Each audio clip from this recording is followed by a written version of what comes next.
So guys, yan na siya sa natural lighting. Ang ganda!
Hello guys! So ngayon, meron na naman tayong panibagong video.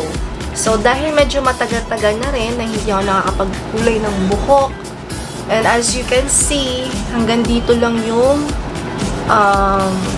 may kulay. So dati ko pa itong kulay, 2 taon na siya.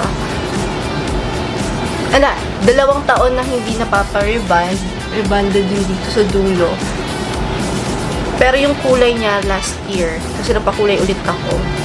Ngayon, gusto kong itry itong L'Oreal Paris na Excellence Fashion Ultra Lights.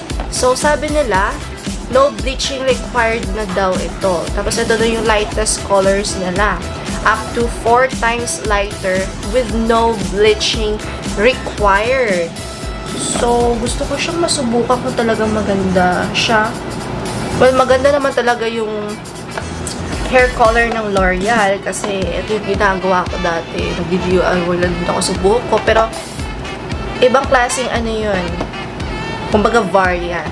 Ito naman kasi, ito yung ultralights nila, yung pinaka-latest siguro. And, yeah. Gusto ko siyang subukan. Kung talagang up to 4 times na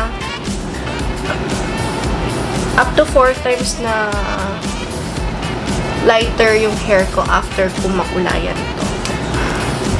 So, nung binili ko siya sa Watsons, pero na siyang ganito, para siyang guide. Tapos, may translation na rin siya sa Tagalog. So, na-follow lang natin to instructions na to, paano yung sectioning, tapos sabi, dapat hindi daw maligo. Yun. So, hindi pa ako naliligo ngayon. Barefaced. Kaya, so, just bear with me, guys. Okay. So, sundin lang natin.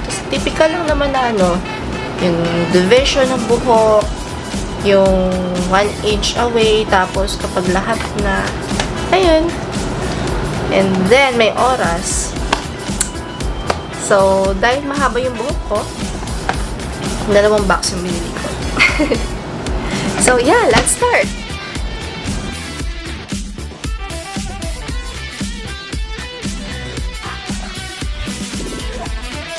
So, pagbukas, yung shade ko nga pala, guys, is number 3 ng Ultra Light Ash Brown. Number 3.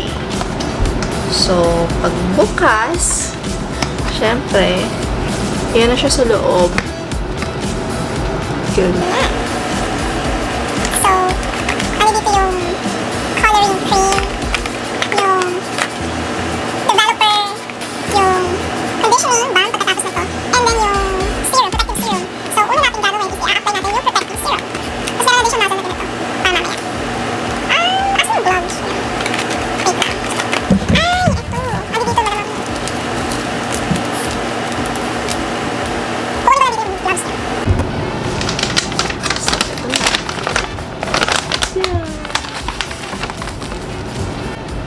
So, yun guys. Parang mas bet ko basahin to kasi mas detalyado siya.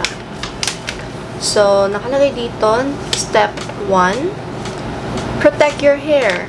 use the protective serum on dry and unwashed hair.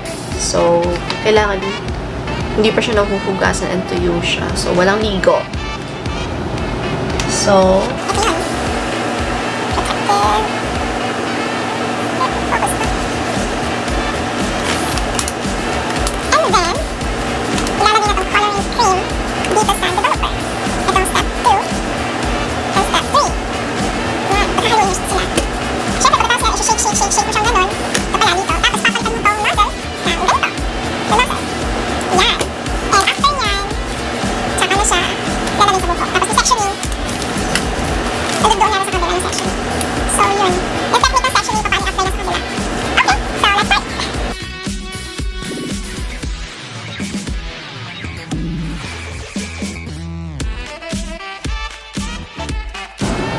So, sabi doon is, ilagay siya sa sensitive area, lalo sa length, at saka sa dulo. Pero guys, bago kayo gumamit ng mga pangkulay sa buhok, don't forget to skin test. Kasi baka mamaya may allergy kayo sa pangkulay ng buhok, sa hair dye. So, kailangan, i-try nyo muna kasi katulad ng father ko. Pero siya allergy sa mapangkuloy ng buhok. Kaya, hindi siya napupuloy ng buhok. Kasi lagi siya nakakasipit para namamaga yung ulo niya, yung mukha niya, which is a big no-no. Ayan. Meron pa. Kasi natin to. Siya meron pa din sa isa. Ako naman kasi, nakaloreal na talaga ako pagdating sa hair color. So maganda talaga siya. Yung tipo na pagkatapos mo magkulay ng buhok, ang lambot, parang nagpa-hair treatment pati. Tapos ang shiny, gano'n. Tapos hindi na-freezing yung buhok ko. Kaya mas gusto ko.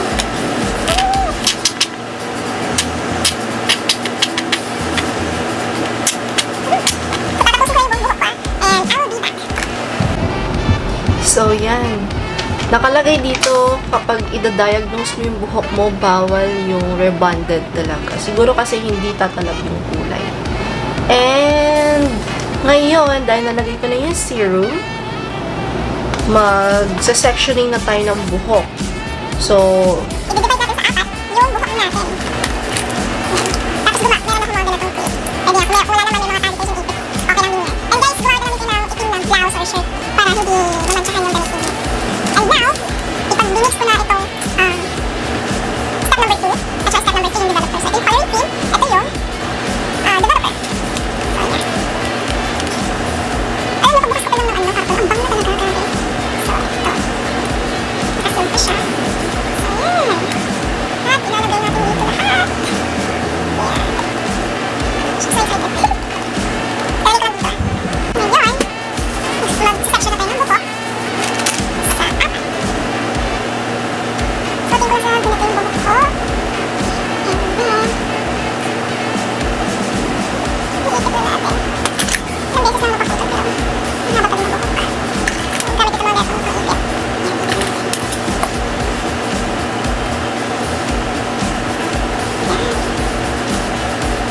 Bago ang lahat, maglagay na tayo ng plastic gloves. Yan.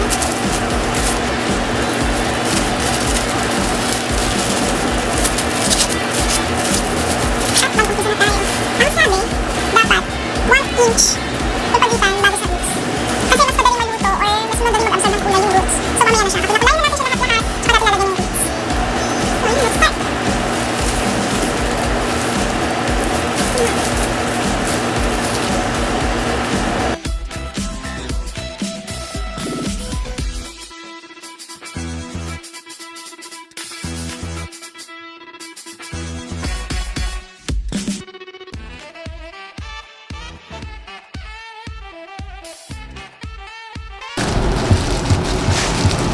guys, huwag niyo kakalimutan na kapag nilagyan niyo siya ng kulay is parang minamasad niyo siyang gano'n para sure na lahat ng strands nagkakakulay. Yan.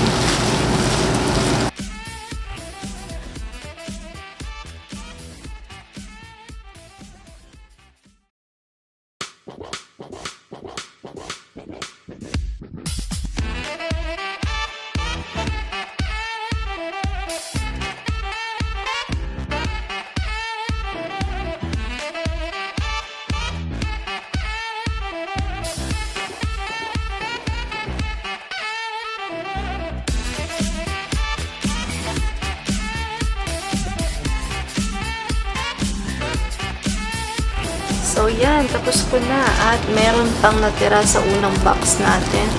Marami pa. And uubusin ko na lang yun sa ends ng ating buhok.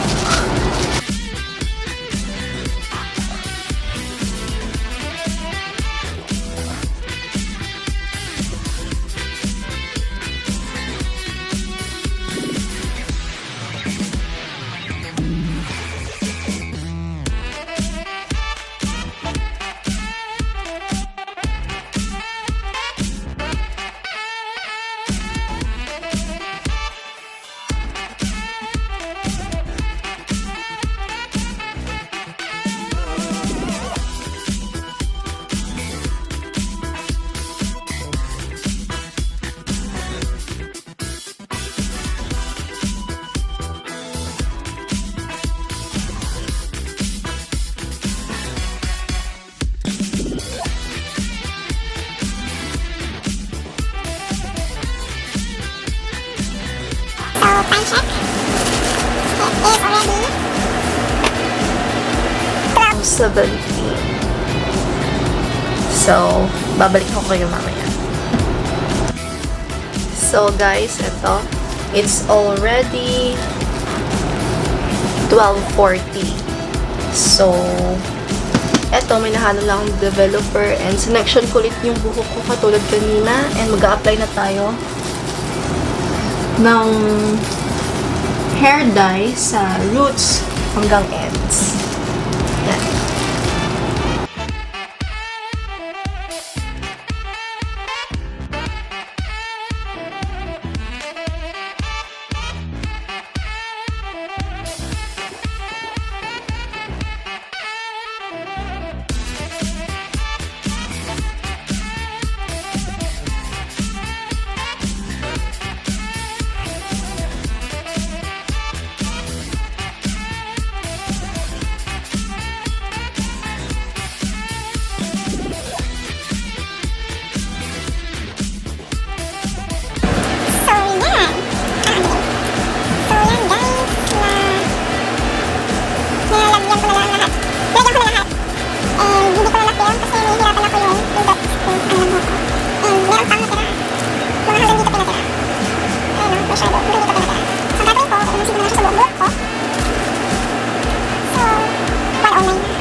So, guys, I'm back! Now, ito na yung kinalabasan niya. And, sobrang ganda. Sobrang light niya. Kita nyo ba yan? Like, wait lang. Oops. Diba? Mamaya ipapakita ko sa inyo sa natural lighting. Pero ngayon, diba? Sobrang lambot din. Para talaga na-bleach yung buhok ko. Sobrang light niya. Ipapakita ko sa inyo mamaya sa natural lighting. Gustong-gusto ko siya. Hindi siya kulay tanso. Ang ganda. Ngayon, gagamitan ko lang ng Vitress. Ayan. okay lang. Arte lang ko ito padalas. And now, we're done. So, ang thoughts ko dito napakaganda, napakasulit. Mas mura siya kung pupunta na sa salon na magkano pa ang gagastusin mo. Samantalang ito pang may treatment na ang dulas, ang lambot ng buhok. Ayan wow. Kaya gusto ko talaga yung Loreal. Napakaganda, napakasulit. And ito ang bonus sa kulay. So, ang kulay nito is, oops. Ang kulay niya is ultralight ash brown number 3. So, hindi talaga ako nagsisi sa kulay na ito, guys. Sobrang ganda. Hindi talaga ako nagsisi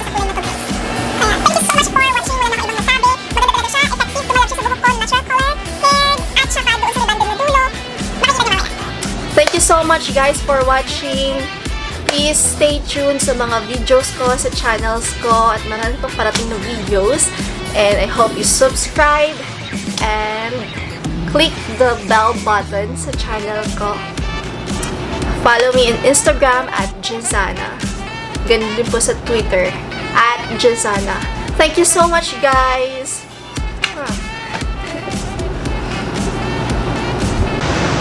So guys, yan na siya sa natural lighting. Ang ganda!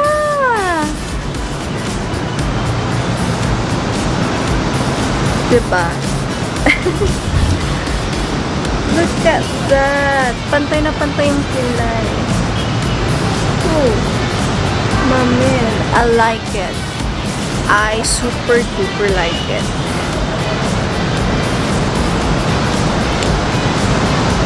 Ta-da!